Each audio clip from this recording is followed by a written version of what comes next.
There we go. So we left off. I Mm-hmm. believe you were in high school. Oh, I was already in high school. You were in Okay. high school. I think that's where we were last talking about. And then Okay. you said your dad was living in his own place, like a little The Laurentian Village? Laurentian. No. Not, no, no, no. No, not by high school. No. Okay. So by high school, we had moved to Paris Street. I was Yep.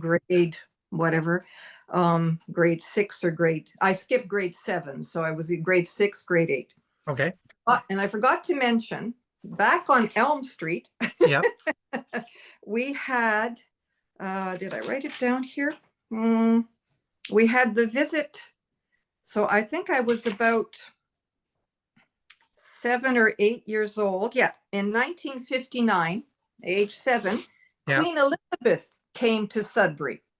And we were in the Elm Street house. She went to the Queen's Athletic Field in the car, and Yeah. we sat on top of the garage. So the garage had most likely been added on to the house, and it had nothing on top of the garage. So we walked out onto the pebbled rooftop, and we sat and watched the Queen drive by and waved at the Queen. I remember that, Queen Elizabeth in 1959.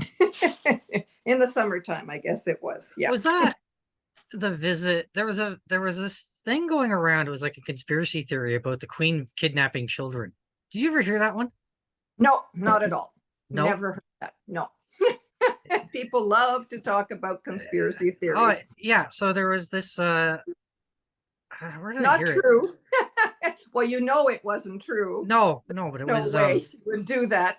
She yeah, was a it she was was a good she was a good hardworking queen. She was a good woman. There was no yeah. problem there. Anyway, but Yeah. there's this story going Oh, around basically yeah. about the Queen That's kidnapping children and okay. then bringing them As back if she would with really do that. Doesn't I make yeah, any. I know. Anyway, so I what wouldn't so what year was that? listen to that. Okay, so that was 1959. 1959. How old are you Yeah, in 1951? I wasn't born yet. Oh, okay, okay. I'm thinking I of was Uncle born. Terry.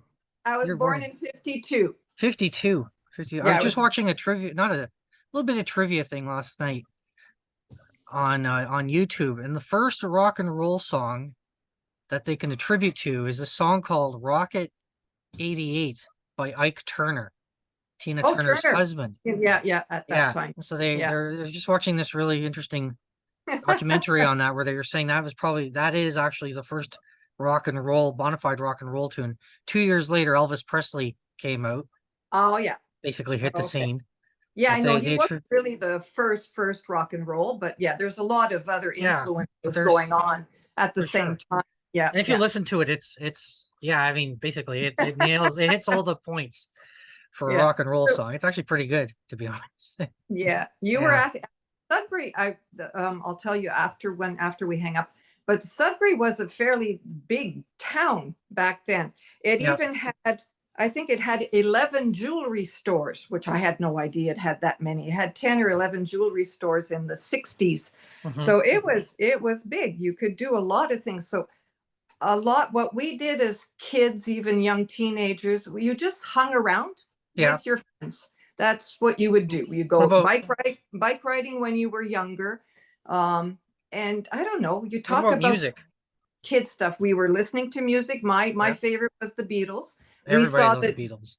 we saw the Dave Clark Five came to Sudbury. We Yeah. went to see them. And there's many that I'd have to dig a little further, but there's a lot of good bands like CCR and Yep. stuff like that started and would play in little clubs and little restaurants in Sudbury. And Yeah. we would go and see them. We'd have to hitchhike out or get a friend with a car to bring us back or whatever. But we did a lot of that. So what was the Uh, first concert you remember seeing in Sudbury? Dave Clark Five. That was Dave it. That Clark was Five, it. yeah, that was a real concert. Yeah. Dad paid for me to go see the Beatles in Toronto. I Yeah. saw the Beatles live, and I was way up in the nosebleed section. Sure enough. Uh, sure enough. And then Dad really liked Petula Clark. Yeah. Petula Clark. And we saw her live in Montreal. I went Okay. with Dad to see her there. And then I saw other things when I was traveling. Yeah, the other thing, I saw Hair, the musical Hair in 19, okay, the year my mom died, when I was 17. So 1969, Okay. 1960, in London, England. I saw it in London, England, of all places. Yeah. So that was, yeah, there was that. We would listen to music a lot. You'd go over to your friend's house and you'd have your little 45 vinyl record or your LP 33, and you'd listen to music and sing along and make up dances and just talk. Yeah. Just talk, yeah. And there's a lot of just riding around, meeting your friends downtown, going for a sundae or an ice cream. I think we had 2 movie theaters, so we'd see movies. Oh, yes, and the drive-in theater where you got Mhm. into your car and went to the movies at the drive-in. That was fun. So that started off with parents. You'd be in your pajamas and fall asleep in the In the back of the car. car. Yeah. Yeah, and then it turned into when teenagers, some of them had cars, we would go as teenagers. When did rollerblading start out? We had, when I was on Paris Street, which was 19, okay, I was, how old was I? Somewhere around 11 or 12. Well, okay, let's see. Where's Paris Street? Where's Paris Street? Where's Paris? 1960, 62. Yeah, around 1961, 62. So I Okay. remember we had little skates, which you would have to attach to your shoe. It was Yep. just the 4 things and a little, with little fingers, and you had a key to tighten them, and they would always get loose and fall off and stuff. So we did that. And later on, in early teens, so when I was like, I guess 14, 15, the arena would Mhm. have roller skating with the music, and the lights and stuff. So we did a lot of that. And that was like a full boot. You would rent Yep. the skate, but not inline. We had no inline skating. I've never done No. inline Yeah. skate. Yeah. We did ice skating. The arena would have ice skating rinks. We would skate on the lake, Ramsey. Dad would occasionally, back, I guess, before, or an uncle. Yeah, the uncles would do skating rinks in their backyard. Yep. You'd flood it. Yeah. So we would skate. I did, and you were asking about what we did. So we did roller skating. I playing marbles. We did little games with marbles at school. Dodge the ball was my favorite. Mhm. I played baseball, I think, once with a school group of some sort. Lots of being a girl, a lot of skipping rope, hopscotch. And there was a little red, white, and blue rubber ball, Yeah. and you bounce it. And there was all kinds of games made up. You had to bounce it under your leg and say something. There was a rhyme. I remember doing that against the school wall Yeah. and Yeah. stuff like that. Yeah. When we got to, oh yeah, and there was a lot of going to picnics. We talked about that a bit too. Either a family member would have a cottage, we would go and visit. Lots of picnics at the different lakes. There's so many lakes around Sudbury, because I'd go with the Oh, aunts and Sudbury's got uncles. crazy water all around it. Yeah, yeah, Like just a exactly. lot. Yeah, for Just a sure. lot. Yeah, For sure. exactly. So it was a lot of that, going to different cottages and stuff. Dad would like, when we were on Paris Street, he had a vegetable garden. He tried to get me interested in that. I wasn't interested. Yeah. He hunted. He did a lot of hunting Yeah. back then. Austin Airways, you take the plane out to the hunting places. And you know that he loved to play cards and Mhm. cribbage, hearts, and golfing. And he tried to get me to go golfing. I didn't like that either. Yeah. Yeah, I Yeah, kind of regret that. Well, yeah. he took me golfing with him, but he really honestly just wanted somebody to be his caddy. Yeah. And so there was no lesson whatsoever. It was just basically Oh, tell, that I don't. you know, Yeah, I don't think he Harry, told. Yeah, he didn't it know how was a to. serious game. I don't Yeah, think he was teaching me a lesson either. But see, no. I liked washing the little white ball. I remember washing the Actually, golf yep, balls. that was fun on the little That thing that was, yeah, basically yeah, the you little chuck it up thing. and down or driving the golf cart if he rented one, but Yeah. he didn't rent one every time. So No, no, they so didn't. so Yeah, I thought, yeah, I, yeah. I remember that. I was like, this is Remember this that? this Yeah, feels like a setup is what this feels like. yeah, Wait, because I mean the first couple of times he'd had the cart and I okay. thought, oh, okay, I'm coming out to drive the cart, which is great. And Yeah. then the second time we go out, there's no cart. He's like, okay, now pull the golf clubs. Like, wait, what? Yeah. Whoa, yeah. Yeah, oh yeah, right. And then and Oh, it's yeah. and they didn't have Oh, like the yeah, they trolley, had the and they didn't even have the pull like the what does it call it? The trolley thing either, right? yeah, The what do you no, call it? yeah. Yeah, Um they had yeah, there was sometimes you could have a trolley, put your golf bag yeah, on what do it. you, yeah, I want to Oh, call it a some I'm trying to remember the word for it, but it's not I coming to can't, me. yeah, So yeah, I I mean can't. literally I'm Yeah, carrying nine, it. Yeah, 8 years old yeah, carrying these yeah. golf Not clubs so for much him. fun, right, Andre? Oh, Yeah. I was, I yeah. think I mean, maybe, I he think, yeah, yeah, I think totally maybe snuffed any interest in golf there right out of me you in go. what like Me too. yeah, For me I was like, too. and then yeah, I know. So Oh, yeah. and Well, we did do a lot of horseback riding. I know you kids did too, the I horseback didn't. riding and I was stuff. Yeah, allergic. you were too allergic. I I was was allergic. allergic As soon as also. I Yeah, got close, as soon as I got close to them, yeah. it was I loved them so much. I didn't mind the mm, allergies. I even went to a horseback riding camp near yeah, Peterborough yeah, for 2 weeks. And dad had given me an antihistamine. It was in a liquid. yep. And so, and no, not too many instructions. So I would slug back this antihistamine constantly, Uh-huh. particularly when you had to go in the barn in the morning and clean out the barn, move your Yep. horse and clean the horse, brush the horse and everything. And I went through one bottle, and so they got me a second bottle. Yeah. And Dad said, "Oh, she went through that really fast. Okay, all right, fine," because they had to get a prescription. Typical dad. And then I got depressed. I mean, this is depressive, right? You're Yeah. tired, you've got these antihistamines, and I would cry at any moment, just for no reason. So they actually called dad and they said, "There's something wrong here, your daughter seems depressed. Maybe she should go home or whatever." And he said, "No, that's not like her at all." And then that's when he clicked. Oh, the medicine, she took too much. So by then, so then they let me, I didn't have to go out and into the barn to get the horse. I was allowed to sleep in an extra half hour. Everybody else and somebody else cleaned out my horse's stall. They brought Oh my God. the horse outside for That must me, have and made I you would, popular. yeah, oh yeah, I know. Yeah, this is it. So, but I remember that. Yeah, that was fun.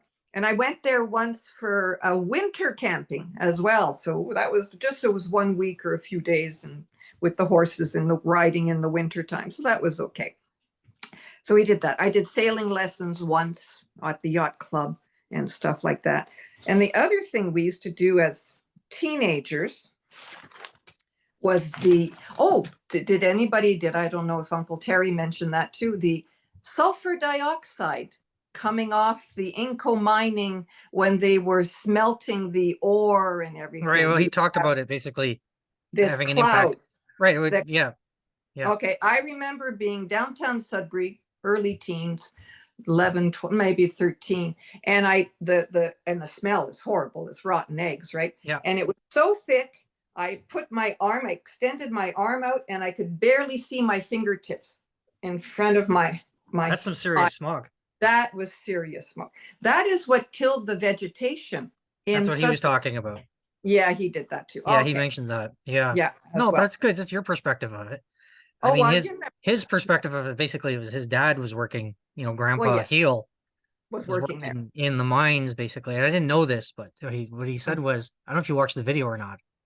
Not Um, all of it. Yeah, not you all of it. should catch it because Grandpa Heel or Hmm. it was working in the mines and he was shoveling basically this toxic chemical and Yes. they had to wear masks while they were doing Yes. that, right? Yeah. And of course he had his first heart attack and everybody Mhm. was, it's funny because everybody was talking about, heart disease running in the family. It's like that's not Uh-huh. heart disease. Yeah. His Yeah. his sons haven't Didn't have, no. had heart problems. There's Okay. that's him inhaling Oh, toxic well, fumes. everybody did. Oh, yeah. The Well, men no, but were this stuff really, was especially, and yeah. again Oh, yeah. Oh, yeah. with 1930s and 1940s mask technology. Okay. Yeah. No, it hardly existed. Yeah. This is Yeah, it. So they and did. then No, also they being a did. pipe Yeah. smoker and all that kind of stuff. So it's Well, like, that okay, doesn't help so either. yeah, I don't think it's heart disease, guys. Yeah. I think Maybe he's not. Maybe exposed not. to Yeah. these chemicals basically Yeah. from, for 20 years. Yeah. Definitely No, this stuff. Anyway, it was bad, and it took a while for them to figure out, well, we're killing our workers. yeah, And that's when they started building the chimney, the yeah, stacks, to bring, but then it kept falling back into town. Yeah. The smell and the thick sulfur dioxide. So there was that in oh yeah, I wanted to mention that too, but it was in 1970. I'm jumping a bit, so where are you at this point? I'm 18 years old. Okay. We are still living on Paris Street. I only come home for the summer because I'm in Ottawa studying. And Okay. I was home for that summer. It was the summer of 1970. And Dad had said, get off your butt. I'm going to find you a job at the hospital. So I was in the kitchen at the hospital, St. Joseph's Hospital. Okay. Yeah. And so, I had a car then. So I was able, I had ADD at age 18. I learned how to drive. I didn't learn at 16. So I was driving myself. Okay. So that morning what was your car? The first car was a purple Dodge Dart. And Dad bought it. He bought it purple. Yeah. Purple. He thought that was neat for a girl. But anyways, I think I drove it for 2 or 3 years. Then I got AMC Javelin. I had an AMC Javelin when I was 22 or 21. Yeah, something like that. And and there's this huge wind. We're in the Laurentian. Oh yeah, we're not on Paris Street. That's right. We're in the Laurentian Village. And this huge wind comes through, summer of 1970. And furniture is blowing in the back. I mean, things are tumbling around in the back. I'm looking out the window. I'm going, holy shit, this is a real storm. The windows are vibrating so much that I thought they were going to break in, and it was wet. There was rain coming down too. And within a minute or two, it all stopped. Okay, fine. I'm 18. I don't listen to the news. I listen to music, talk to my girlfriends about clothes and boys, and that's about it. And so I drive myself to work, and there are trees, huge, huge oak trees, uprooted completely. They're just, roots are showing, debris all over the place. I'm going, holy shit, going through. So, and I've been going, get to the hospital, and they say, oh, it must have been a hurricane. We had a hurricane in Sudbury, 1970. But actually, it was a tornado. Okay. And it destroyed most of Lively. Lively was basically wiped off the map in 1970. Yep. Yeah. I gotta go back and talk to Terry about that. Yeah, exactly. So I didn't even know there was a tornado. I just knew that I thought it was a hurricane winds and stuff. People in Sudbury were talking about that, but never knew. I'd looked it up and I saw it on the internet. And I said, okay, it was a hurricane. It was a tornado. Okay, fine. This is it. Then there was other things I remember. So I'm now on Paris Street. I'm still in grade school, grade 6, here I am. And it was the Cuban, I was age 10, the Cuban Missile Crisis. Okay. So the parents were the kids. We didn't know what was going on. It was under President Kennedy, and Russia was sending the missiles to Cuba. And so the parents were talking, and they were really worried. Our father, had a whole fallout shelter built in the basement of the house on Paris Street. No kidding. With what we had, the toilet was in, it was a chemical toilet. Food was on the shelves, canned food was on the shelves. We had 4 bunk beds, or like 2 sets of bunk beds, and I don't know what else. And it was going to be my aunt and uncle and their 2 kids and us, mom, dad, and me, in this fallout shelter. Because they were afraid that the missile would hit North Bay, which had a military type base. NORAD. There's a NORAD base in North Bay. Yeah, NORAD. So they knew, and they figured the fallout would come over with the winds and hit. Oh God, Sudbury. That would devastate Sudbury if a new. Were they at nuclear or atomic? I think they were still atomic. I'm not sure. I think it was nuclear. You think they were nuclear at that point? We'd have to look it up. We'd have to look it up. In 1962, October of 62. Yeah. And then in November of 1963 was President Kennedy's assassination. Yeah. And I was in school. I was in grade 8. Okay. And I remember because my mom came with a little portable TV that Dad had bought years before. And she had brought it to the school classroom saying, something has really happened. It's, historic. And we plugged in the TV and we watched the news about President Kennedy's assassination. And I was reading somebody else's blog, and they did the same thing too. Yeah. They all watched TV in the school, So in the what itself. was so what I mean, basically you had the children's reaction who probably really didn't understand what was happening, No, yeah, we right? But just the knew that adult, he what was the was adult's reaction? very sad, very, Yeah. very sad. Everybody admired. I mean, because he was more liberal. He was not a conservative. He was more of a Democrat, Yeah. and he had, quote unquote, saved us from the Cuban Missile Crisis. He had worked it out. So Yeah. people really admired him. Yeah, they were very, very sad about that. Yeah, that I remember. Yeah, the kids, like you say, I had.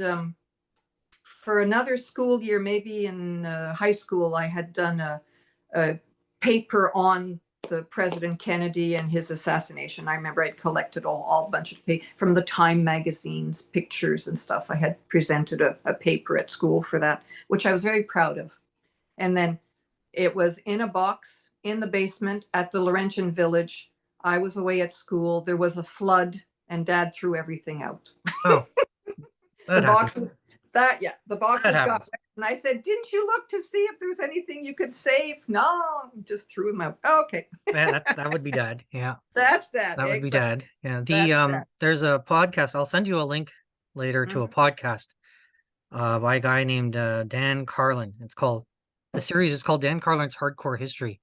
And he's got one all about the Cuban Missile Crisis. Crisis? Okay. And it's interesting because what a lot of people didn't know was that the Russian president Khrushchev. and Was it and Khrushchev? No, it wasn't Khrushchev, somebody else. Yeah. Anyways, go yeah, ahead. well, yeah. So and at one point, him and Kennedy were in secret Talks. Yeah. discussions with each other. Yeah, and he didn't get as much credit, but most of the credit goes to him The Russian for president. the Yeah. Russian president for Yeah. basically Yeah. having a moment and just saying, "What the hell are we doing?" Actually, And I read something somewhere saying that that they were the Cubans and the Russians that were in Cuba were disobeying his commands, the Russian president.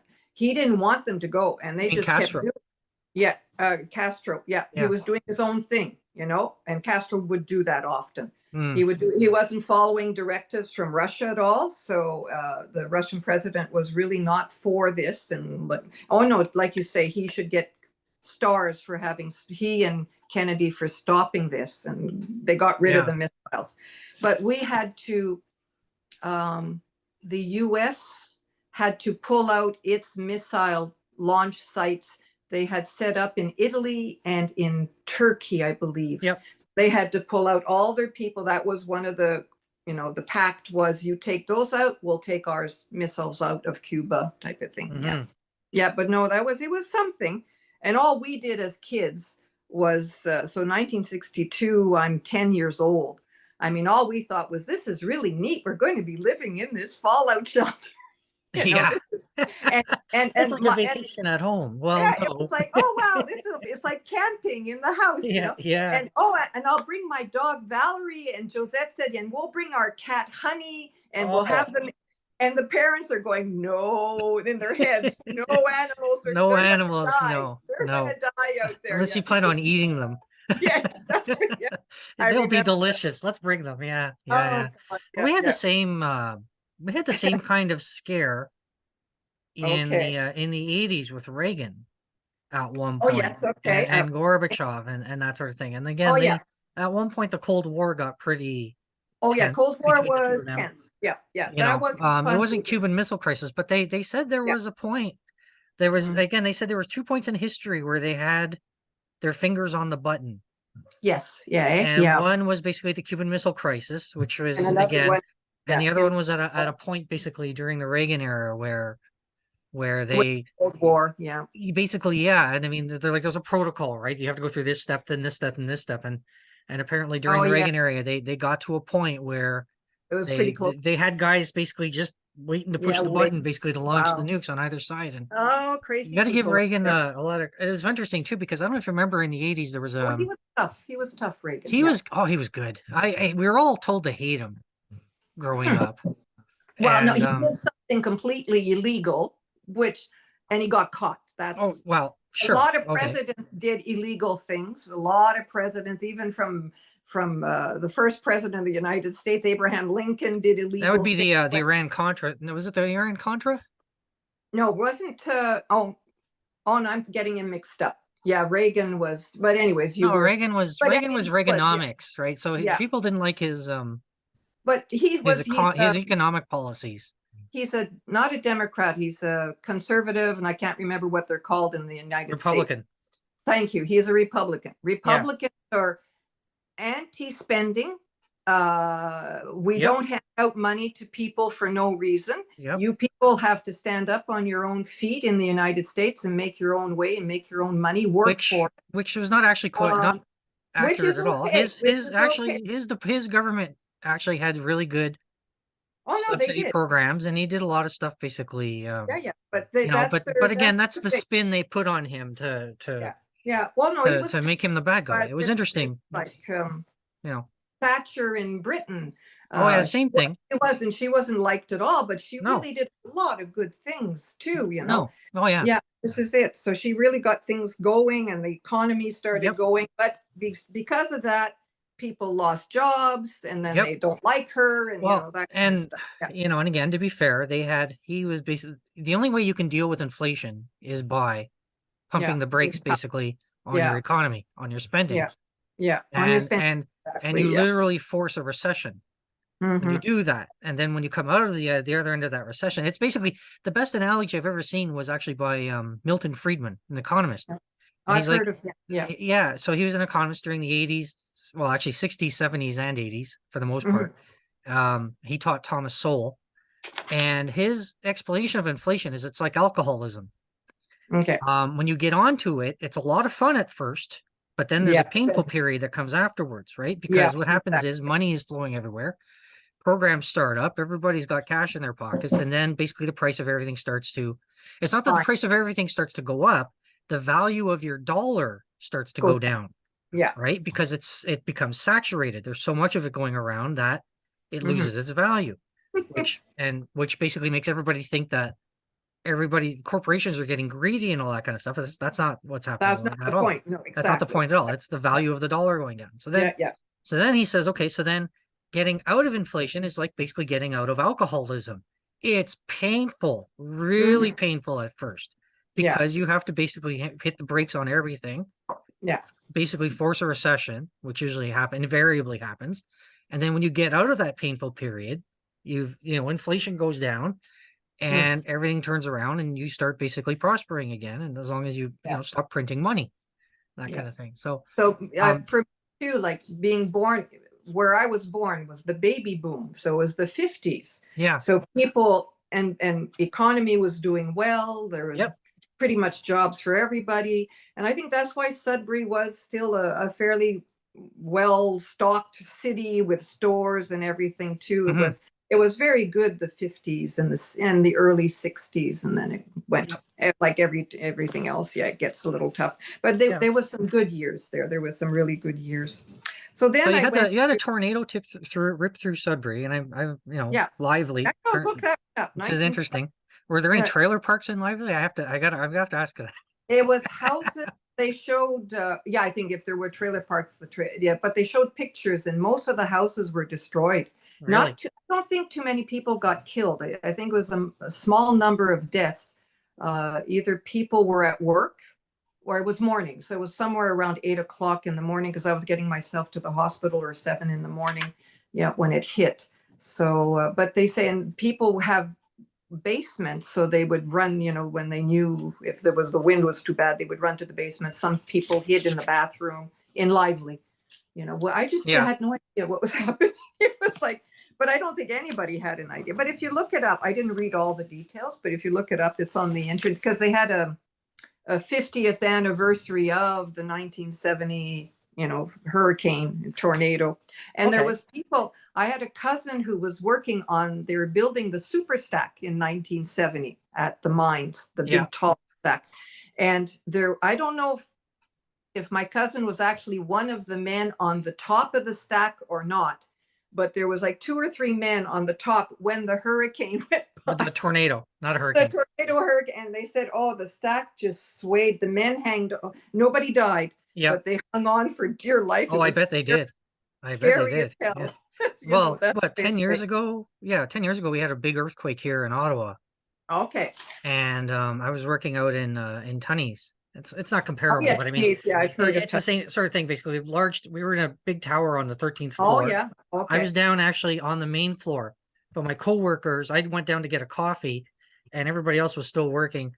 And then this earthquake hit, and apparently it was terrifying up there on the Up 13th there. floor. They Wow, said eh? the building was just, Swaying. doing this, right? Hmm. And on the ground floor, I was like, okay, I'm going outside. This Yeah, is yeah, exactly. Yeah, exactly. Yeah, this is it. the coffee Ah, can wait. I'm gonna go yeah, outside now because if yeah, this yeah. building Coffee comes down, I break. don't want to be anywhere near it, No, basically. exactly. Oh Yeah, yeah. So anyway, it was interesting. The that's worst it. of the worst of it, everybody, one of my coworkers, this guy, I don't remember his name now, George. We'll just call him George. He had he had this profoundly bad luck that we used to tease him about. And to highlight that, when the earthquake hit, it was bad enough to shake the buildings, but there was no real Yeah. damage or any of that sort of thing, Okay. except at George's house. He had a Oh big no. he had this big cabinet in his dining room with Oh, all with of this glass. fine china that his basically his family brought back from the Middle East, like just Mm, beautiful stuff. Anyway, it tipped over, all of it was destroyed, mm. and Oh, it's so sad. and Yeah. insurance can't replace that stuff, right? No, no, So you can't. Exactly. no. Like you So say. Yeah. anyway, it's like poor George with his luck. Poor George. Oh, Yeah. jeez. So it was in Okay. the 70s. So we're talking about 1970. Okay. What else? So dad's working at St. Joseph. Your father's Yeah. working at St. Joseph, and then you're Yeah. at Ottawa U. Oh, that's okay. So Yeah. we're now Ottawa U. I went there. I did my boarding school in Ottawa, which was for Yeah. grade 12, did not offer grade 13. Okay. So the University of Ottawa offered a pre-university year, which was Yeah. like doing grade 13, and that's what I did Yeah. at Ottawa U. And just like Dad, I guess, I got very poor marks that year. Okay. Yep. You Yep. go from this very or I mean, I'm in a boarding school for 1 year. Yep. It's rules of when you eat, when you get up, Yep. when you clean, what you wash, how everything Yep. is ruled, to university where no one cares if you show up for class or not. It's like, Oh, okay, oh yeah. Yeah. it's like, okay. So, Yeah. and then, and one class I didn't like. So that was statistics. God, I hated statistics anyways. But but when I saw my marks come in, I said, okay, I better, buckle down. And I did You, much you better didn't have to after. beg to stay in, did you? No, no, no, no. I just got my marks went into the 50s and 60s Okay. marks. I used to be in the 80s and the 90s before, so it was like, okay, I think it was a wake up call. I better do Yeah. better. Yeah. So I did, and there was the pre-university and I did 4 years of university. So I left university at age 21. Okay. I graduated. Yeah, this is it. So that was Ottawa. It was okay. Okay. Made a few friends with Yeah. which I didn't keep up my friendship with the girls. I did at the first few years after university with some of the girls I had studied with, and then they got married. They had children. They lived in Ottawa or Yeah. elsewhere, Toronto, and I was in Montreal. So we kind of drifted apart. What was Ottawa like in the 70s? Boring, Yeah. boring. There, Um, I was in a residence, like a dorm, the Yep. first year, one of the first year, and my room was down at ground level, so our window was up here on the ground level. Yep. And the boys, it was an all girls boarding dorm. There was Yep. no mixed dorms back then, and so the boys had come by with snowballs, and they had broken our window Oh, for something okay. got so the screen or something. So the dorm had to repair the window. So my roommate, who I didn't know until I went there, so we shared the room. We said, oh, we can sneak out. So because you had to be in at 10 o'clock at night. Okay, Okay. the doors are locked at 10 o'clock at night. Boys weren't allowed in. I was kissing my boyfriend goodnight one night, and boy, did I get a lecture from the head of the dorm. I don't know if she was Sorry, a did they nun. post guards or something like that at the doors, Yeah, or there would be someone there. Yeah, to really? watch. come in. Yeah, make sure you're in the building and stuff. Oh yeah, it was rule, just like being in boarding school. Okay. Yeah. Except they would let you fail. Yeah, well, yeah. So the girl and I, so I forget her name now. So we snuck out of the window in we sneak out. It's a little bit of snow, and we walk along the wall. We don't want to get caught, and we go downtown Ottawa, the Rideau Street there. Yep, Rideau. Nothing is open. It's 11 p.m. Not a thing is open. Nothing. No shopping center, no restaurants. No, we found one restaurant, really rough, with like winos in it, trying to sober up. I think we had a coffee, and then we said, this is boring. We got to go back. And we were so nervous that we would get caught, which we didn't. Going back into our room, because we said, we didn't even enjoy ourselves. This would be terrible if they caught us and punished us, because we had a horrible time. Not worth it, eh? So not worth it. It was so dead. The only thing for Ottawa was like really dead. Everything shut down by 10, 11 o'clock.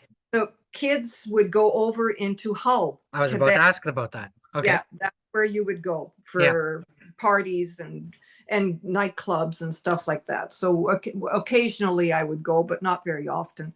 Okay. Yeah, that was it. Yes. So that was, everybody would go to Hull. Okay. So, so did you ever hop over into Hull basically for the parties, that kind of thing? Once or twice. I wasn't a party person, really. No. I don't think, when did I have my first drink? I think when I was 17. So was the drinking age lower at that time as well? It was still 21. In Gatineau? Yeah. In Quebec? No, in Quebec it was 19 or 18 maybe. 18, I think. 18, yeah, but I was 16 and 17 when I started. You could pass for 18 at that age if you tried hard enough. I in Sudbury when I was 19 and I was dating my first husband to be, John. I used your mother's ID to get into the bars. Okay, well, we got to back that up for a second before we get to that.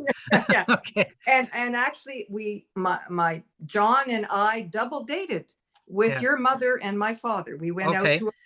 So let's talk. Let's talk about that, I guess. Okay. So what year your mother passed away? What year? 1969. 69. Okay. I was 17. Okay. All right. So when did you get introduced to Judith? Judy? Yeah. And what was that like? I was trying to remember if it was 71 or 72. It might have been 71. Yeah. I remember her. Do you remember when they got married? No. Your mom and dad? No. Somewhere around 71, 72. Because I remember her being married to Dad, and we were still in the Laurentian Village. Well, hold on a second. Wait. Let's back up a second. When you say we, okay, so Dad you were and me. Dad and you. Yeah. Okay. We went into Laurentian Village around 1969, 1970 after my mom died. Okay, so you're at Ottawa U, but you're still popping home. Well, every vacation. For vacations and stuff. Okay. Every Christmas. Okay, so at some point it goes from, at one point you move from Paris Street to Laurentian Village. Yeah. Right? Dad did the move. Dad does the move. And, so he's like, by the way, you need to show up here and not here when you come home, or there's going to be questions. Yeah, exactly. That sort of thing. Okay. Yeah. And then one day you come home and he's like, oh, this is, by the way. Well, no, I mean, I knew they were dating. Okay. Was there an intro? But I mean, there must have been an introduction. I can't remember. Really? Yeah, I can't. It must have been traumatizing, Lise. You blotted it out. Yeah, no. I was very happy for Dad. Yeah. Because I remember thinking about myself. Yeah. And saying, oh my gosh, I'm going to have to get a job in Sudbury, which I didn't want to do. I wanted to either, I had already, in high school, in grade 12, I had heard about the Montreal Diet Dispensary, and that's where I wanted to go. Yeah. It was in grade 12. Okay, let's stop there for a second. What made you want that job? No idea. Again, I had no plans. So someone here, you have a girl who is allergic to certain foods, who was pampered through her youth. I only ate what I wanted to eat. They never forced me to eat what my mother would make me my food, and then they would have their food. Yeah. My whole life was like that. Yeah. I never learned how to cook. Okay. I didn't do any of that. And it was just, and I think Dad, I wasn't sure if I wanted to be a doctor. I knew I had to go to university and do something. And I loved science. I loved biology and chemistry, the two with the human body and stuff like that. I loved that. So I didn't really maybe I was going to go into nursing. Dad used to say, go into be a pharmacist because they make good money. They do. They do. They do. And I didn't really believe in pills. So, Dad smoked, Mom smoked. They both drank too much. And Dad really liked pills because they do the job. Yep. And Mom was taking too many pills. So as a teenager, that's what I rebelled. Okay. I said, I'm not going to smoke. Yep. I'm not going to drink that much. And I don't want to take too many pills. So that was so pharmacy was like, not something I wanted to do. But so this woman came to the school. Maybe it was at university. I can't even remember. She came to the school, must have been in university. Okay. And no, it had to be high school. It had to be high school because I knew I went into nutrition when I went to the University of Ottawa. Yeah. So it had to be high school in Ottawa. She came from Montreal, my boss to be, and talked about her job. And her job was working with the poor and the welfare and with pregnancy and nutrition. And it wasn't just pregnancy. It was just nutrition for the poor and helping them manage their money to buy the proper food and stuff. And I thought, oh, that's good. I want to help people. That's a good job. Okay. And so that's what I aimed for. And when I was finishing university, I was thinking, oh my God, I'm not going to be able to go to Montreal. Dad lives alone. I have to go home and take care of Dad and watch over him. He's getting older, I'm the only child. He's 50. I know, but you're 20, so 50 looks really old. Okay. Yeah. He's really old at age 50. And I'm saying, well, he's only going to get older. So I said, I better get a job in Sudbury. Life is over. Yeah. And so when I heard that he was dating your mom, and I guess I met her at some point, I was so happy. I was so happy. I said, oh, good. She's a nurse. Oh, geez. I don't have to take care of Dad. Pills. No, nothing to do with pills. I said, I don't have to take care of Dad. If Dad gets sick, she knows what to do. I don't, it took a whole load off. And then her being so young and they wanting children, Dad loved children. And I knew that. And I was very happy for Dad that he had the possibility with this younger woman to have children. That, this is great. Okay. So was that, I was very proud. Was it a scandal at that time to have an age difference like that? No, because Pierre Trudeau had already done it. He had married Margaret. He was also 52. Margaret was around 20 something. Yeah. Dad was 52. Your mom was 24 or 25 when they got married. So it already been done. It's been done. Okay. The bar has been set. All right. The bar has been set. Yeah. Okay. They almost didn't get married. There was a little, I don't know what went on, but I think I got a call from Dad saying, oh, the wedding is off. Okay. And then, 3 weeks later, the wedding was back on again. So whatever, they had some falling out of or discussion of, maybe, like you say, maybe because of the age difference, because of all of that. Oh, no, not gonna. Or Dad's drinking, or something of the sort. Who knows? But no, I liked your mom, and I was very happy that she was marrying Dad, and we double dated once. So I guess I got to know her. So, and John, my husband to be, he actually babysat you. Yeah. Babysat you while I was in Ottawa studying. He was still in Sudbury. Okay. And because I was kind of 2 years ahead in school from everybody else. So did John go to your high school? No, he went. It was an all-girls school. That's right. I was an all-girl. No, he was at Tech. Yeah. He was the bad boy.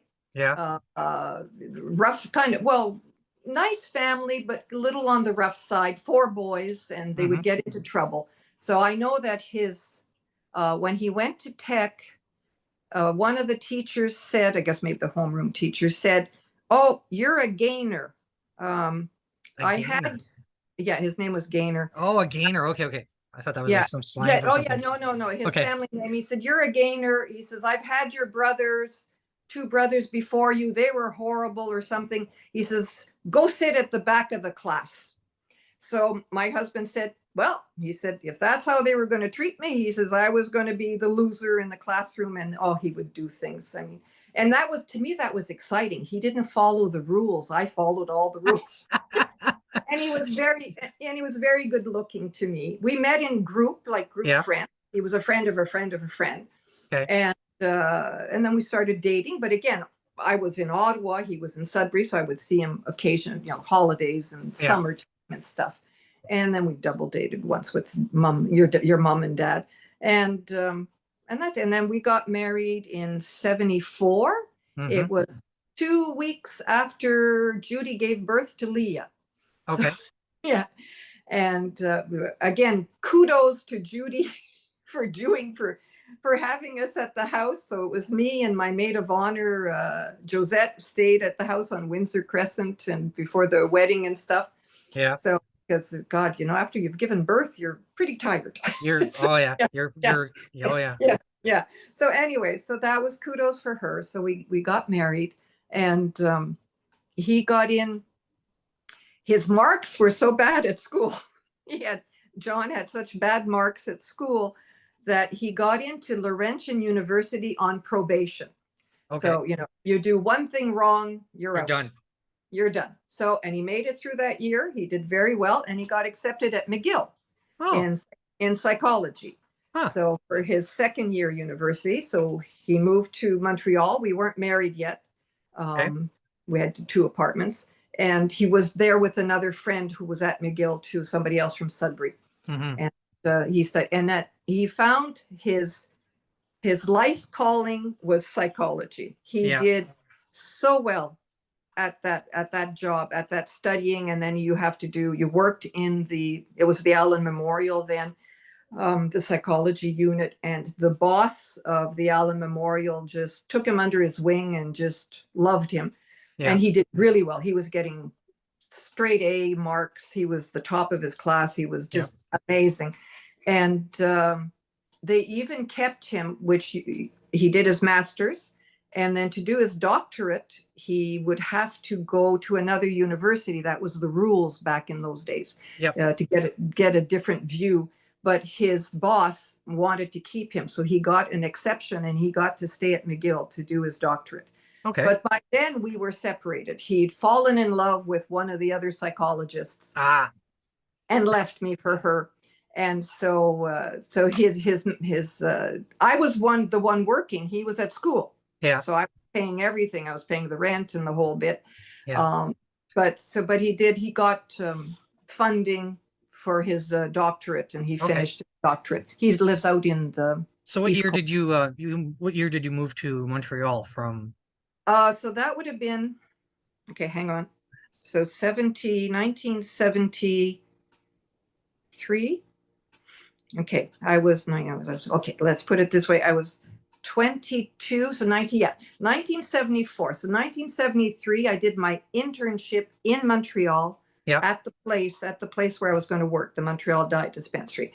Then I had a month off in June, which in 74, where we got married. And I started my job on July 1st of 1974, July 2nd, 1974. Yeah. What did you think of Montreal? I loved in those days. It was terrific. Just terrific. It was just the greatest city to be in. It was safe. There was little crime that you would hear about.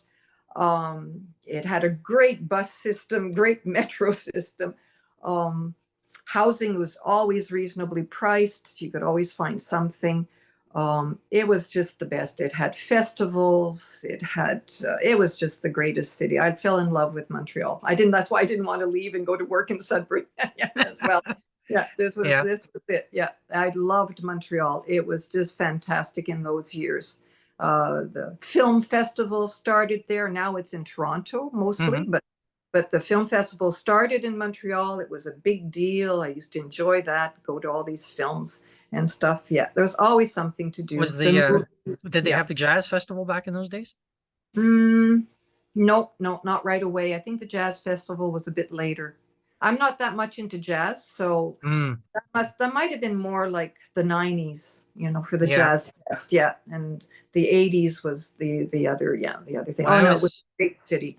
Great city. Yeah. Yeah, when I was living there in that little apartment, the guy who Mhm. lived in the apartment across from me was Yeah. a guitarist, Okay. and he used to tell me about how the jazz scene in Montreal was sort of this amazing kind of a drop-in culture where you could basically Mm. just Oh yeah. walk up and down any particular street downtown, Yeah. find a jazz cafe, Yeah. and then just sort of pop in basically and Yeah. join the musicians. Like there's Yeah. just live music everywhere. There's Yeah. Oh just an yeah, I remember that. yeah, Yeah. you know, I remember that. and There was back in those days. Biddle, there was the Yeah, Biddles. They did a lot of jazz, and that's it. Some yeah, artists would just drop in all of a sudden and start playing with the group that was yep, there, the, yep, the jazz upstairs, and oh yeah, yep. there was lots of the clubs and stuff to do. Yeah, yeah, it was something. It was great being there in those years. Hmm. Yeah, that was good. So that was that. The job, I loved it. Yeah. So Yeah, was the diet dispensary always in that building? That always in that building. always in Well, that building? not. I mean, it started in 1879, so Oh, it wasn't in that well, building okay, in from 1870. your experience. Yeah. Oh, yes. In my experience, it was always in that building, and it's Yeah. still in that building. Yeah, it's still Okay. there. Yeah. So they got it in the 1920s, 1930s, maybe that building. I'm not too sure, Yeah. but yeah. So the internship um, was in the building, and there was bedrooms upstairs that she still used as bedrooms, but Hmm. Dad found me an apartment in Côte des Neiges. Côte Neiges. Oh, that's a good spot. Yeah, yeah. Well, it wasn't good then. They had just had a riot the summer before Oh yeah. in Côte des Neiges. The black population had really gotten upset about something, and I got robbed in that apartment. So, Oh, yeah, okay, not so good. I went to work and came home, and okay, I got robbed. There wasn't that much, but so they took my wedding ring and yeah, and my engagement ring. I had left them there, Oh, okay. kind of stuff. Yeah, but anyways, that's pretty much. So the next year I moved out of there. I think I ended up in NDG for the longest time. That's a Oh good no, area too. yeah, actually, yeah, it was NDG, and then oh no, when I got married, we lived in the University Ghetto, what is called the Ghetto, off Yes. University Street near McGill, Yep. with the cockroaches. Yep. Yeah. Lots of And those. yeah, yeah, Yeah. lots of those. And the neighbors, the two guys that were there were not Moroccan, maybe Algerian. I think they were Algerian, Yeah. and nice guys. And they had gotten a package of dates, fresh dates from Algeria, Yeah. and they shared it with us. It was the first time I tasted fresh dates. They were really delicious. Yeah. And then we moved into an apartment on Summerled, NDG, and then it was a little maybe, well, it was bad memories, because then when I split from my husband, it was like that was the apartment we had lived in. So I looked for something else. I found a nice little lower duplex. So Yeah. that was nice. And so that was good. And so at NDG for a long time. And then I couldn't afford NDG. So for there was some Dad's sisters. So that was Alice and Madeline Yep. and I and Dad were now co-owners of the Comptoir Realty. Oh, because Yeah, because Grandpa passed away. Dad had put some of his stock in Comptoir Realty in my mother's name, because Yep. for tax purposes, this was a good thing to do. Right. And then when she died unexpectedly, I got them and Ah. not Dad. Okay. Yeah. So I became a co-owner or co-stockholder. And somewhere, I can't remember what year now, I'd say in the 80s maybe, Yep. the sisters and Dad decided they didn't want to keep the company, the Comptoir Realty, either. It was too much trouble, and like you said, Dad wasn't really interested in business and so on Mhm. and so forth. Yeah. So they sold it, and I got some money. And I think with that money, I traveled a little bit, and then I used the rest of it to buy my first house. Okay. So yeah, so I bought a first house, and it was an NDG semi-detached first house in NDG. So that was okay, but it was an older house and it needed a lot of repairs, and I'm living alone and I don't know much about repairs. So then I said I have to move to something newer, and I couldn't afford anything in NDG on my salary. Yeah. It was just, it was, and it to give you an idea, the house I wanted in NDG was again a duplex. Was a yes, no, it was a single house. Was going to be $100,000. That was how much it cost back in 19 whatever 80, and I couldn't afford it. To show you the difference of the price. And now those houses are going for 1.3 million in NDG, that same area. Really? Yeah. Wow. Yeah. Wow. Nowadays. That's crazy. Yeah, I know, it's crazy. Yeah. So I ended up in Lachine at the condo. Yeah. In Lachine. So it was newly built, and it was like at 800. It was a little less than 100,000. It was 80,000 or something like that. I can't remember. So I could afford that. Yeah. That used to be a chapel, wasn't it? Yeah, that was the chapel. Yeah, the chapel of the building. Yeah, also built in 1879 or something. Yeah, so I lived there for about 10 years, and then I met Norm, and then right. that's when I met Norm. So the neighborhoods, were the neighborhoods pretty much established, or was there basically like it was always Lachine? movement. Like, well, what I mean was like Lachine. Like, were you in any of those areas where they were in the process of building up? I guess. No, not at No. that time. No, that happened afterwards. So I left, when was that? 1996, 1996, 97. I left Lachine to come live with Norm. And it was only after that, it was in the 2000s, that they really started building up. Also, all right. Buildings going up, condos and duplexes and stuff. So it really built up. The same thing here. It's only been like 2010, 2020 that along St. John's, it's really building up now. Okay. With apartments stuff. Yeah. So before we get to Norm, we have to back up a bit. We'll back up a bit. We have to back up a bit. So we have the 80s, basically. I'm thinking, and again, so you're working in Montreal. Yeah. Right. Basically kind of doing your thing. And again, so that I want to ask about Jan. Yes. And at one point, the two of you, how did that come about? Well, I mean, he lived in the house on Windsor Crescent for a while. I think they took him in before he got his own apartment, and we clicked. I liked him. He's a lot of fun. And we really dated. And once I was in NDG in my little duplex. And there was one time, it was the winter, he had hitchhiked.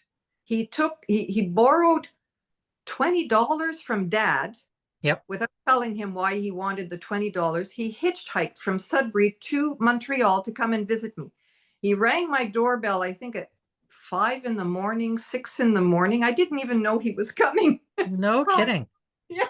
Hitchhiking.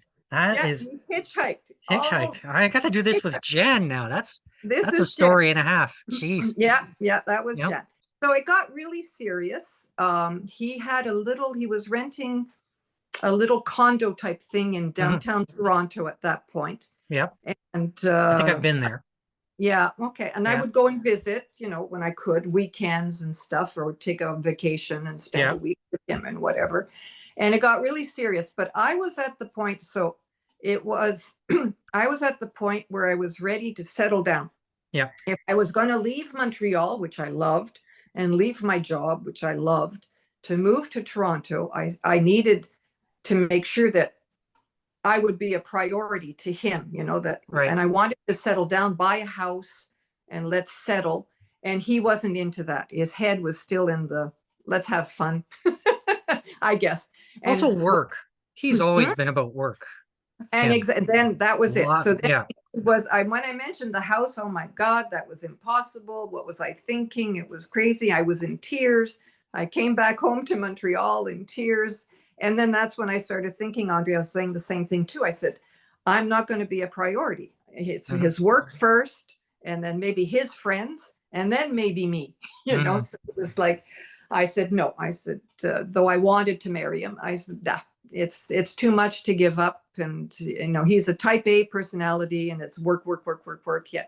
At that point. Yeah. So that it fell apart, but we were really serious, and it was really fun kind of talking about, if I did marry him, he was your uncle, I was your sister, I would become an aunt by marrying him and stuff like that. It was like really nuts. It was all over the place. Yeah. It was all over the place. We had fun with that. Yeah. So we dated, I guess it might have been 2-3 years, I guess. Yeah. So it started off slowly, and he's a bit younger. Yeah, he's a bit younger. Well, no, I think he's a bit younger than me, but in the same year roughly. Because your mom is about 4 years older, and he was born 4 years after Judy, I think, too. Yeah. So yeah, there was that too. Were you there when he got the Supra car? I know he would always park his car. I can't remember which car. He would park it furthest away from everybody else. So if we went to a restaurant or to a bar, we would park a mile away from the door to not be near any other cars, because he didn't want people dinging his car by opening the doors, So we would park like miles away. I still remember that. And his hair was very important. He'd always be combing his hair to get out of the car to go into wherever we were going. And I'm going, your hair's fine. You've been in the car. There's nothing wrong with it. Yeah. I was just actually talking about that with a friend of mine. Like dad had pretty good hair, but then it started to go. Yeah. And then he had to do the comb over. Yeah, a little bit. There was no term for the comb over until much later, and I was like, geez, and of course now I've got the thinning. Oh yeah.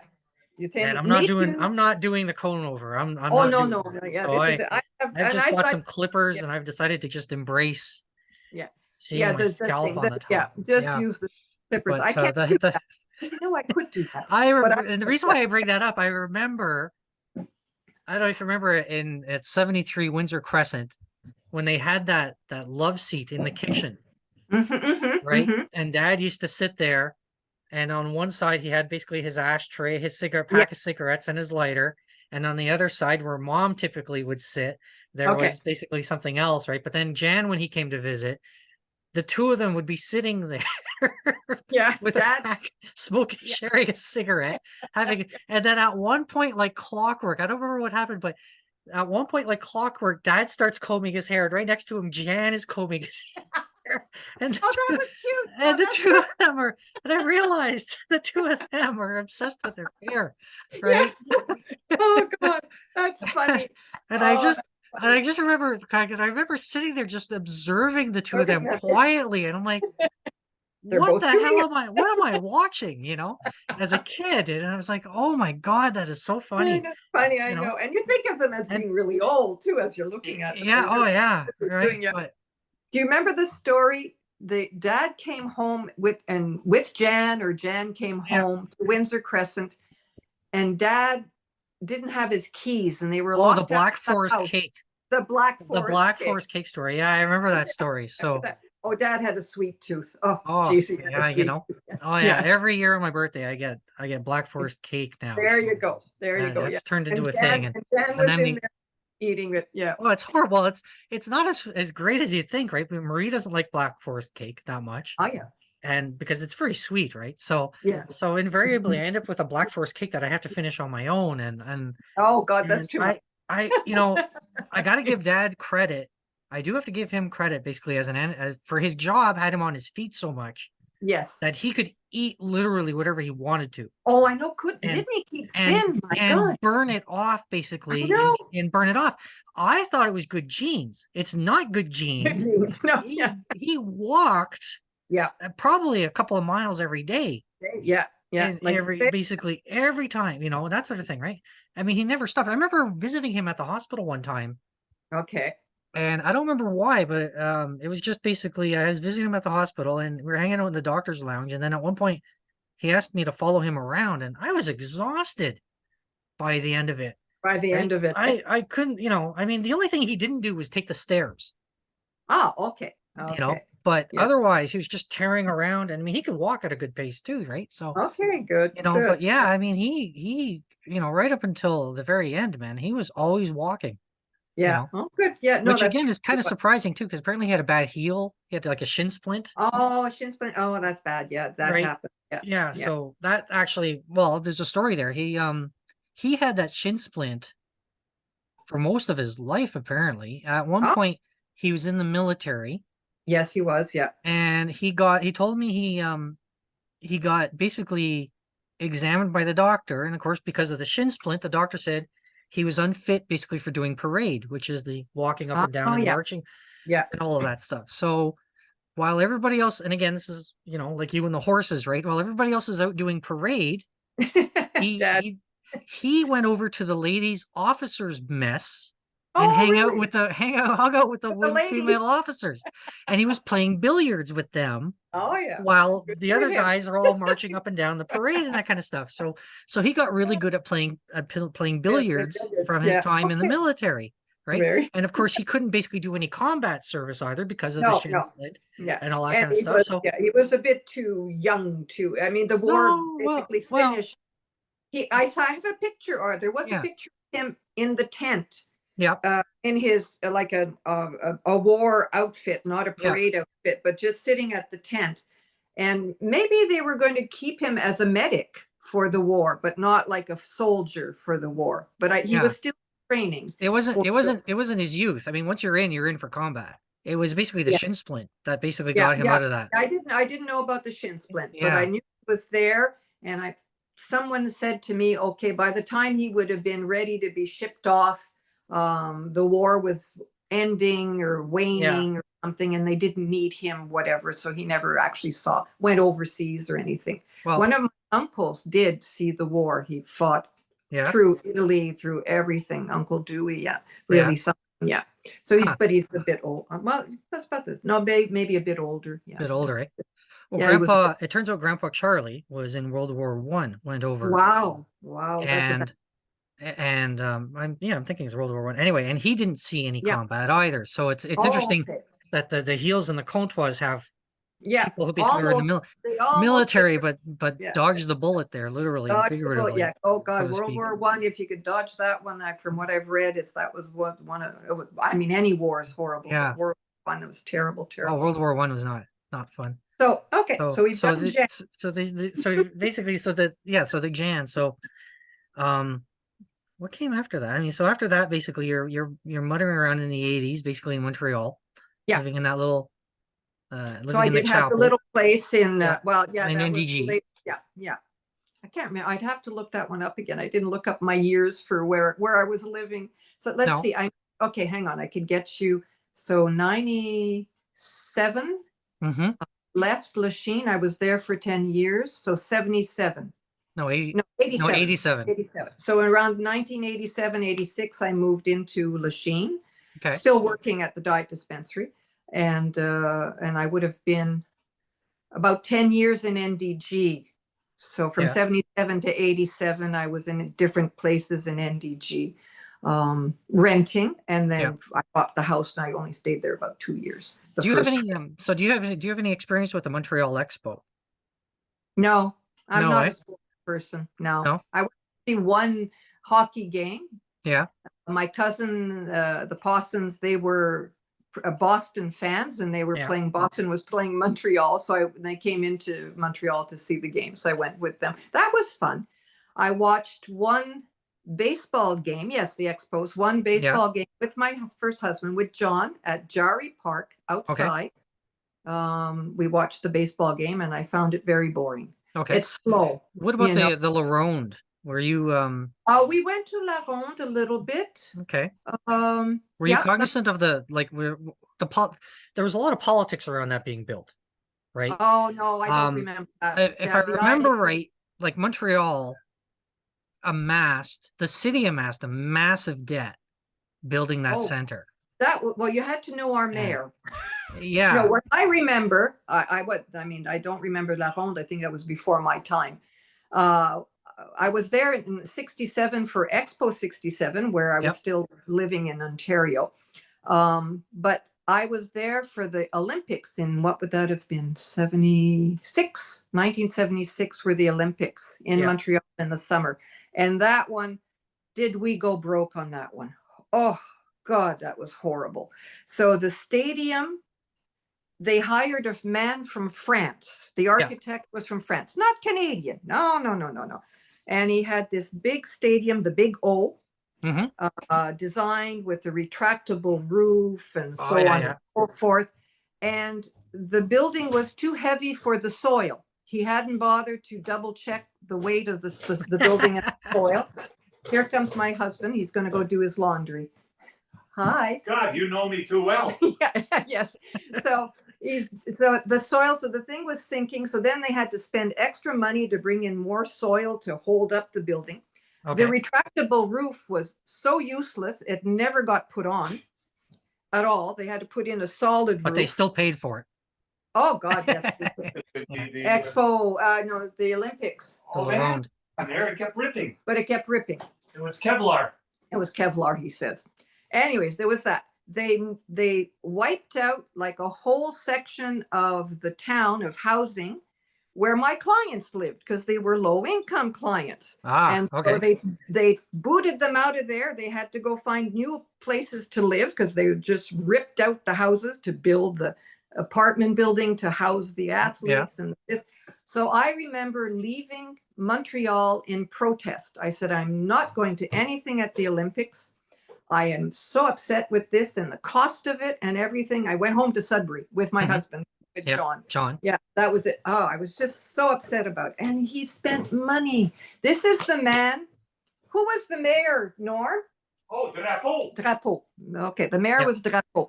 Drapeau said, if these Olympics lose money, no, these Olympics can't lose money because, and I would be pregnant. If I could become pregnant, then the Olympics would lose the money. Yeah. We lost money and we lost money and we lost money. They had to redo the roof and the whole bit. It was awful, just awful. So so he would spend money like crazy, Drapeau. Making the city, he built the Dakari Expressway. Boulevard. Yep, the expressway. There. Norm remembers it being built. I wasn't here then.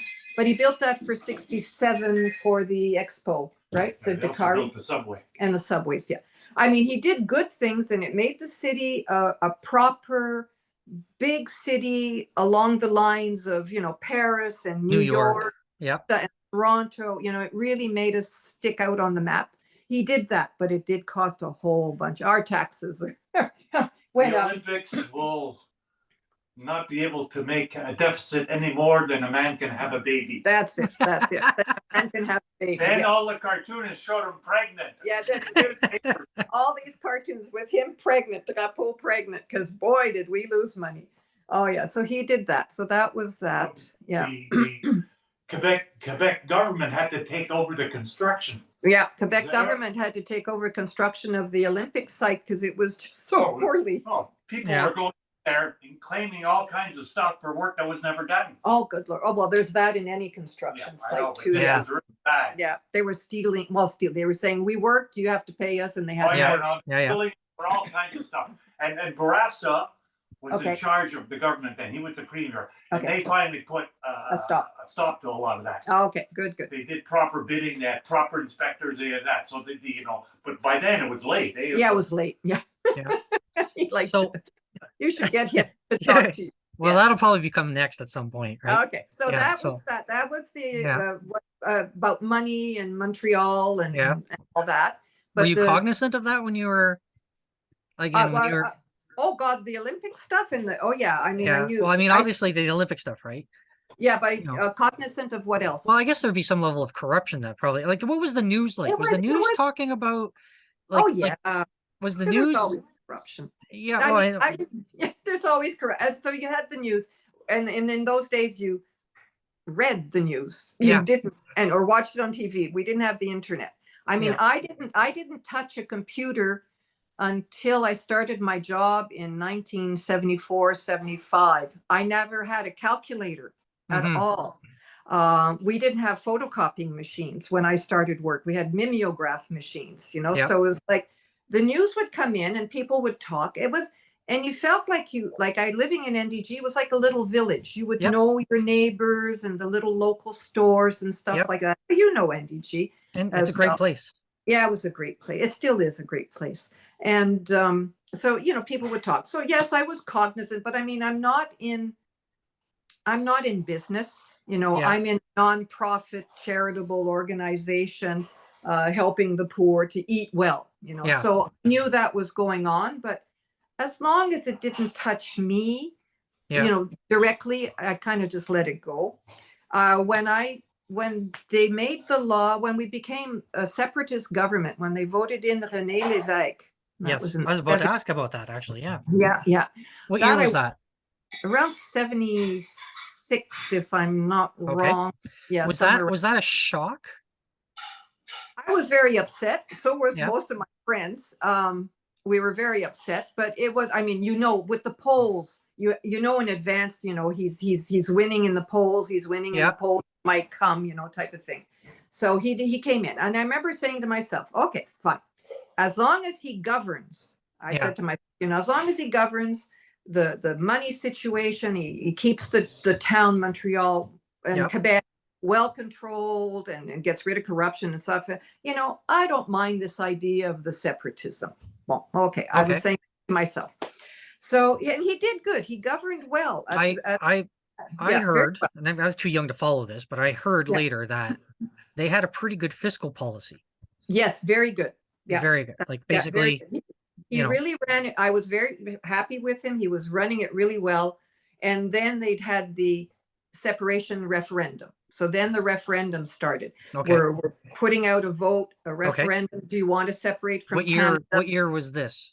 Oh, I'd have to look it up. So are we talking? Okay, was there two or one? There was the first one. Eh? Yeah, his first government under René Lévesque. But just to be clear, we're not talking about the 193. No. This is before that. This is in the 70s again. Yeah, and I remember thinking, because with the separation, and then the laws came in for French protection. Yes. You must send, if you didn't go to school in English in Quebec, you had to go to French. Your kids had to go to French school, all that. And I remember thinking, if I had children, I would leave Quebec. I would not want my government telling me which school and in what language I can send my children. Okay. But I never had children, so I never left Quebec. But I remember thinking that. I think, oh, this is terrible, for all these. And a lot of families left. A lot of businesses left Quebec at that time. The second referendum was the big one where we just barely skated by. We just skated by 1 or 2%. That was in 92 or 93. You were saying, Yeah, I was there. I was there at that time. Yeah. Okay. So for the first referendum, was it polarizing? Were you having arguments in the office, that kind of thing? Did you know anybody who was pro separation? We must at that time. We must have. Was it the kind of thing that basically where people get uninvited to family dinners? Yeah. Oh gosh, well, I didn't really. No, it wasn't. No, okay. No, it wasn't that bad. I think maybe 93, it might have been worse because it was so close. But in the 70s, it wasn't so bad. And unfortunately, I can't really talk about polarizing that much because where I worked, our boss was American. Yeah. She comes from the United States. She only spoke English. Okay. And she ruled with an iron hand. And we had people that were Dutch. We had people who were French Canadian. We had people, I was from Ontario. The other girl was Quebec, but her parents were from Europe and stuff like that. And her husband came from Europe. He worked for General Foods back then. Yeah. General Foods, So we had a real mixture, and because our boss only spoke English in the building, it was always in English. Yeah. So though we used our languages with the clients, type of thing. So we didn't get too much of that. If the girls, the French Canadian girls, if they were separatists, they never talked about it. They never pushed us or anything. So it was okay. Where I worked, it was okay. I don't know about other places. Yeah. This is it. But no, it was tense back then, and it was upsetting. How far did the what was what was the end result in terms of, like, it wasn't a 50-50. I think it was more 48. skewed towards, what's that? What the Like first one? 40-60? Go ahead. Yeah, 40-60 maybe. Yeah, it was Okay, close. Yeah, it was that's close. not very close. It's not as close as Yeah, the yeah, but 92 still, one. The 92 one yeah, was really close. like Yeah. really, really, really close, Yeah. right? No, this one was a definite no to the referendum. I think Yeah. Levesque and his government were a little sad about the results. You Oh, know, yeah, they would be. they made it known They that would they be. were sad about the results. Oh yes, and what was it the 93 where what's his name? Parizeau said Patty Zoe blamed it on the immigrants. yeah, the immigrants, the And the poor. allophones, Yeah, the the poor anglophones. and the immigrants. Yeah, Yeah, exactly. yeah, So sad. that was. And this man went to school in Britain. He was rich. Yep. Parizeau's family, he studied in Oxford Yeah, or yeah. Cambridge He in wanted to Britain. make he wanted to make the history books, Yeah, I know. right? But they all, I mean, they all have their reasons. Yeah, they all had the reason. Anyways, Yeah. so that was that. So I mean, again, since I didn't have children, all of that going on didn't really touch me personally. I just, I speak French and Yep. I got by and so on and so forth. Yeah, this is it. So that was okay. It was doable. Doable.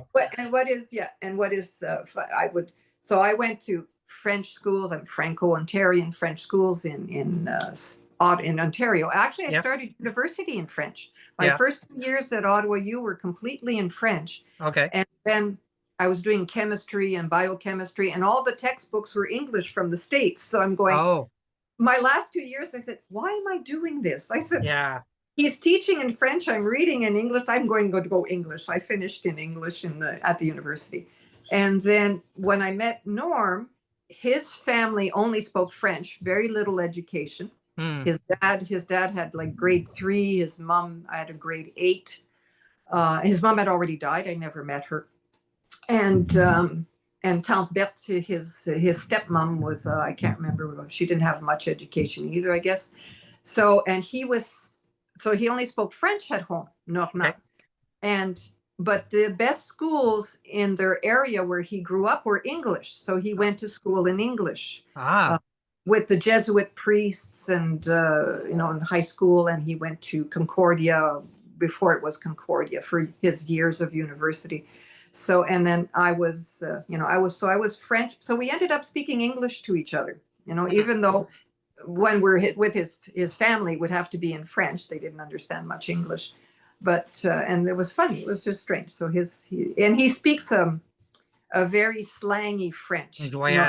Yeah, like not heavy, but no. It's there. Every now and then some words come out, and I'm going, oh, that sounds like my clients.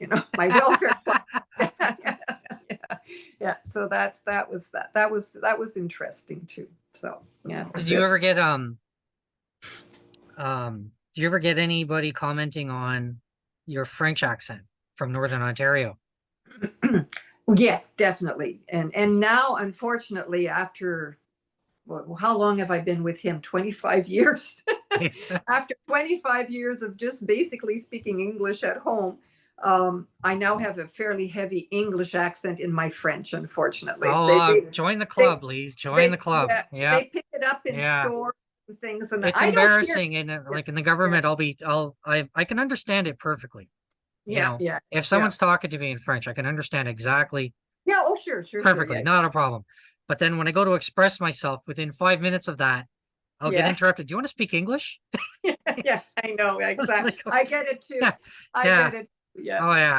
There was one little funny story. I was traveling home to Sudbury with Prévost. I've forgotten Jennifer's husband's name. Thank you, Michel Prévost. Yeah. So we were traveling together in a car and we stopped in a little restaurant, some Arn Prior, something like that, to eat. And we were talking French, but being Franco-Ontarien, you do half the sentence in French, the other half in English, and the other, then you start in French. So it would be half English, half word slipping. And somebody sitting at the other table kind of said, "You're Franco-Ontarien, aren't you?" Because we were just saying, "Yep, well, yeah, that's us." Yep. When we can't think of the word in French, we just put the word in English. Oh my God, yeah. This is it. For sure. That's for sure. Because when I grew up, French was not allowed to be spoken in the stores in Sudbury. It was like Really? a no, really. Really? Oh, yeah. Really? So I had the feeling when I was growing up in Sudbury as a young teenager that the English people looked down their noses at the French. The French seemed to be poor out in the flour mill, out into Chelmsford, Azilda, trying to farm. Yep. And spoke this kind of slangy French.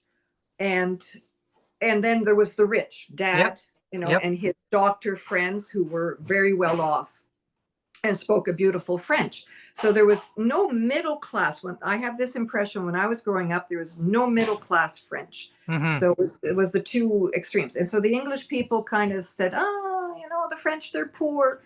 Yeah. And being Catholic didn't help because you had umpteen children, and so you were poor because you couldn't feed them all.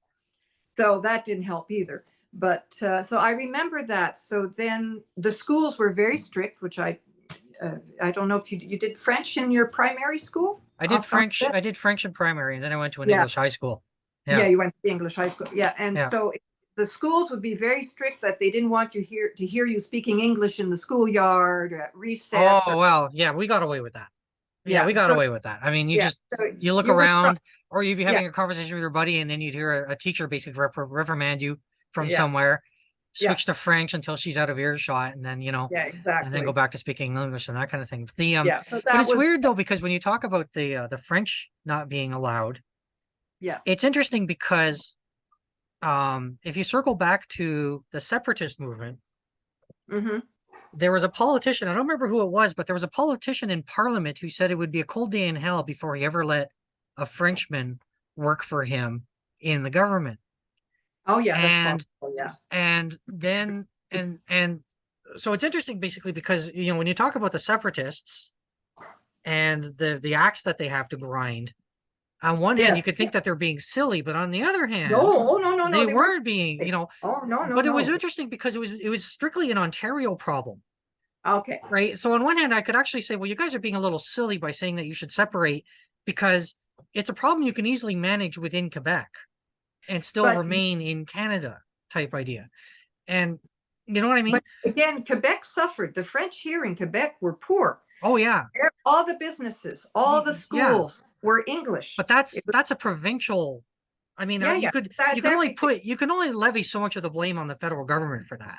Oh no, right? It wasn't no. Quebec you know what I mean? Just Quebec. It's just they wanted their province to stay French because most of the French-speaking people were in Quebec and not the rest of Canada. Yeah. And that was their idea. They wanted their place. They wanted their rights to be educated in French, go into business in French, work and live well in their own province. So do you think it worked? Like, you've been around for long enough. Oh, it's very French now here. It's very, right. So the policies actually have had an effect. Oh yeah, yeah. And the ones that don't like the policies moved out. Fair enough. They went to Ontario. Yeah. You vote with your feet. States. Yeah, I guess. You move with your and your money. Yeah, you move basically. Up.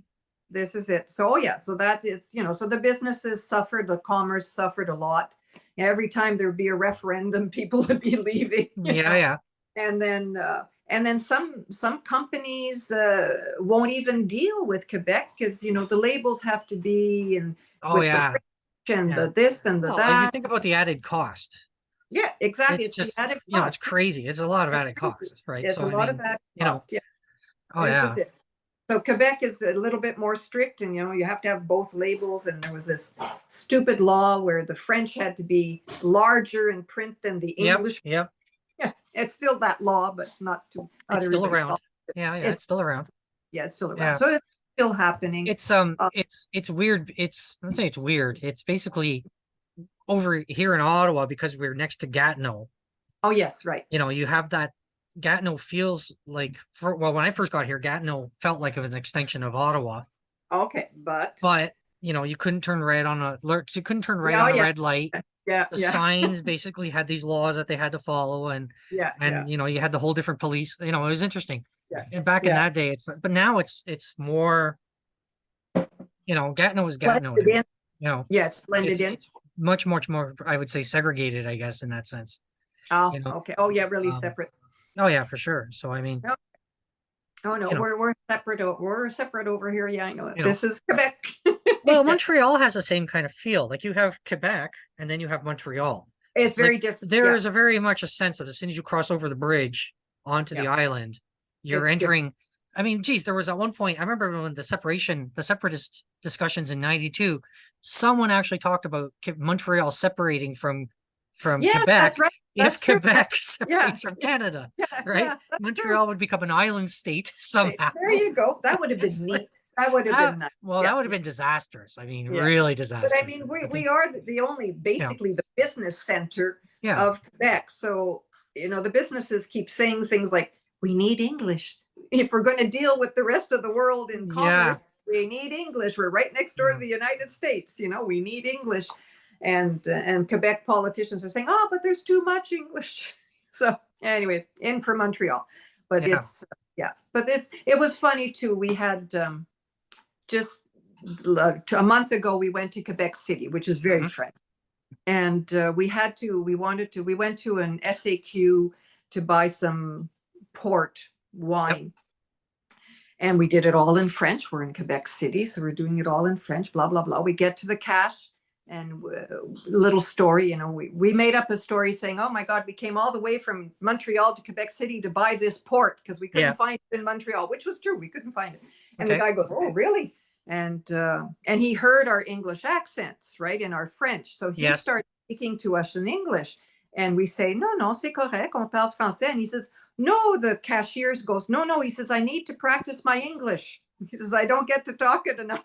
Nice. Yeah. You get people who are reasonable, you know, that they're French Canadian, but they're reasonable. They realize there's a place for English, and there's people who are separatists and they're not reasonable. Yeah, that kind of thing. This is it. So we have a friend who's very nice woman, but and she's a separatist. Yeah. So you just don't talk politics with those friends. You know, you just let in that 92, go. I knew a guy who, I think we're getting into a political discussion, but in 92, I knew a guy whose reasoning for the separation is he thought basically Quebec separating would make Quebec like Mexico. And all of these businesses would come in and set up in Quebec because it was really cheap, like Mexico. Yeah. And I'm like, do you not understand that there's poverty in Mexico? Yeah. Because people are being paid really low wages. And that's why it's cheap for the companies to come in and set up their businesses. Exactly. Like, do you not Yeah. understand that's not a win-win? That's actually really bad. Yeah, and Quebec and Montreal wouldn't allow that. We have our laws about minimum wage and you know, good business. Yeah, but they didn't have that I don't think they had minimum wage laws in 92. Oh, they might have. Maybe they did, maybe they didn't, but I mean, it wasn't hot. It wasn't but then the tail end of that would have been basically like again, if Quebec separated and had its own currency, the value of that currency would have dropped. Oh no, I know. And you would have had rampant unemployment basically, right? So exactly. You know, it would have been horrible. It would have been horrible. And Parizeau and his friends there. Oh, they really painted up. But that was a weird year too. No, they said that. They said, oh yes, we're going to lose money. We're going to have a horrible recession. It's going to be terrible, but we have to go through it. And I'm going, yeah, you've got like millions of dollars most likely. And my clients have no money. So, I mean, they're going to be like Mexicans. They're going to be like, I'm going, that's not right to tell us that we have to suffer economic. Well, at least he was being honest about it. Oh, yeah. He actually at least he was being honest about it. So, I mean, give him credit for that, right? But he did say it. That was a weird year, too, because that was the year the Habs, the hockey team won the Stanley Cup. Okay. So that was a crazy year. You had everybody was on the edge of their seat for this referendum. Yeah. And then you went to basically the hockey team winning the Stanley Cup for I think that was the last time might have been, the Canadian team won the Stanley Cup. Because they took the NHL and they sold the rights to the NHL to the American League. The Americans, Now, it's not the same anymore. Anyway, but man, that was a party. And then they had the riots downtown. Which was funny as, you know, it was interesting. That was interesting. I remember that I was in St. Anne de Bellevue at that time. Okay. You know, those were interesting years. So I think we can stop here. Basically, we're hitting on to 2 hours. Exactly. Oh my gosh.